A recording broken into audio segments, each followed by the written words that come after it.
Have you ever had a dream so vivid you could have sworn it was real? What about experiencing something so real that it felt like a dream, but wasn't? About 3 years ago, there was a series of abductions in my hometown, all of which were little girls between the ages of 4 and 6. Although it was very unusual for these types of crimes to occur in our town, what was even more unusual was the case of Avery Bennett. Avery was 5 years old, living in a loving family on the outskirts of town. The Bennetts had money, so everyone assumed that, at the time, the person who abducted her just wanted money. But there was no phone call, no message, not a single indicator that whoever was responsible wanted anything in return for the girl's safety. And not just for Avery, but for all the other girls who went missing as well. Haley Mercer, Abigail Spencer, Serena Lockhart, and now Avery Bennett, all gone without a trace. That wasn't until one day. They all started to mysteriously return home one by one, like out of nowhere. All except for Avery. Now keep in mind that Avery was the third one to be abducted, which means that even after the last girl returned, Avery was still out there somewhere. And to make matters worse, the ones who did return had no apparent recollection of the incident ever happening. Nothing as to who took them or even where they were all this time. A few days after the last girl, Serena, had showed up, I had a really bizarre dream. I remember everywhere I would go, there were always people talking and having a good time, but when I would look at them, they would stare back at me in dead silence. And it didn't matter if they were in mid-conversation or not. I mean, the moment I looked at someone, they would stare directly at me. And believe it or not, that wasn't even the weird part. There was this little girl in the street just standing there. I couldn't tell who she was because the side of her face was covered by long black hair. I say the side of her face because out of everyone else around me, she was the only one who would look at me when I looked at her. She wore a navy blue sweater vest skirt uniform as if she were a student at a preppy rich school or something. She was soaked head to toe and she just stared blindly in front of her. I called out, but she didn't respond. I called out a second time and again, nothing. That's when she started to slowly raise her right arm and pointed directly in front of her. I turned to see exactly what she was pointing at, but it was nothing as far as I could tell. When I turned back to look at her, she quickly put her arm down and ran away as if she had been startled by something. I chased after her as she ran behind a rundown building that was at the end of the block, but when I rounded the corner, she was gone. I woke up the next morning without thinking too much of it. I never actually shook the thought about what really happened to Avery, so I figured that just messed with my sleep. But the dreams wouldn't stop. Night after night, I would have the same dream. The same scenario. The people would stare and say nothing, while this girl would point and do nothing. And when I would chase her around that abandoned building, nothing. I mean, could she be Avery Bennett? Could she be trying to contact me from beyond the grave? I mean, it did look a little like her, but no, couldn't be, right? I told my friends about what had been happening to me and they all thought I was just being paranoid. They all thought it was weird, but they all said that they've had reoccurring dreams in the past. And, I mean, which is understandable, but I assured them that these were not ordinary dreams. But they just continued to brush it off as if it were nothing. And I couldn't blame them, honestly. I mean, they couldn't understand what had been happening over the past week. I mean, no one could. Our town had never seen anything like this before. It had now been 3 days since the first dream, and I had grown more and more uneasy. Even though I was awake, I still felt as though people were actually staring at me, judging me, as if I were responsible for the disappearance of those little girls. But why me?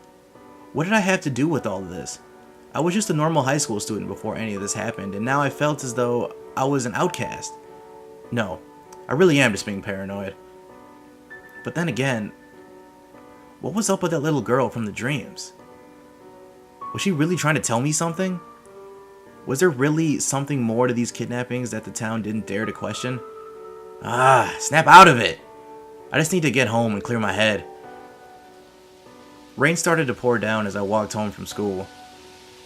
It was windier than usual and the streets were deserted. As it started to storm, I noticed a street light in the distance illuminating a bus stop below. I ran towards it so I could take quick shelter to avoid the storm. But when I arrived, I noticed I hadn't been alone. And even though I was pretty much dry, they weren't so lucky. As a matter of fact, she was soaking wet from head to toe, and she seemed way too young to be walking the streets alone. She couldn't have been more than 5 years. And that's when I saw it. The long black hair, the navy blue sweater vest skirt uniform, and the blank stare. It was her. The girl from the dreams. Could this be real? Was I still dreaming? I jumped back, but she didn't even flinch. She acted as though I wasn't even there. There was silence between us for what seemed like an eternity. The howling of the wind grew louder, but the pounding of my heart inside my chest was all I was starting to hear. Her hair would blow in the wind, but still, it was not enough for me to see who she was. "Who are you?" I asked. "What do you want from me?" She stood there motionless, staring directly in front of her. Her arm started to move upward, as if she were going to point again, but she didn't. She put her hand in her pocket and pulled out a piece of paper and quietly replied, "To see what others can't." Thunder roared as a gust of wind blew back her hair, finally revealing who she was. My heart stopped and I froze in terror as a little girl turned towards me. I couldn't believe it. Her face was gone. And not like someone removed her eyes and mouth. No. It looked as though she had them at one point, and then skin somehow grew over them. She dropped the piece of paper and started to run directly in front of her. I quickly picked it up, and it was a newspaper article about the still missing Avery Bennett. It had Avery's picture on it, and it was dated 2 days ago. Dream or not, this had been very different than anything I'd experienced so far, so I put the paper in my pocket and began to chase after her. She ran into the woods faster than any little girl could, or even a grown woman for that matter. I ran as fast as I could, jumping over fallen branches and dodging trees, trying not to lose her. I eventually saw her stop in the distance with her back turned towards me. I slowly walked up beside her as she looked into a large ditch before her. Are you Avery Bennett?" I asked her. Silence. She started to point into the ditch and continued to say nothing as the trees moved in the wind. I looked in this dirt hole and then back at her. I couldn't see exactly what she was pointing at, but something was definitely odd about this ditch. And I wasn't too excited to find out. I took a deep breath and made my way into what I thought was for sure my muddy grave. I turned back and the little girl was gone. Of course. I finally found my footing and noticed that there was something poking out of the mud in front of me. I slowly started to unbury the closest thing to me, and my knees started to go weak as I realized that this was a body. I couldn't believe what I was seeing. The rain continued to wash away the mud, revealing more hands, feet, legs, arms, faces. I thought back to all the news reports on TV about all the strange disappearances, and there was no doubt in my mind. I was looking at the deceased bodies of Haley Mercer, Abigail Spencer, and Serena Lockhart. I fell backwards as my mind raced in thoughts of confusion and sheer terror. Where was Avery Bennett? Who was that little girl? And if those 3 girls are dead, then who are the ones that came back?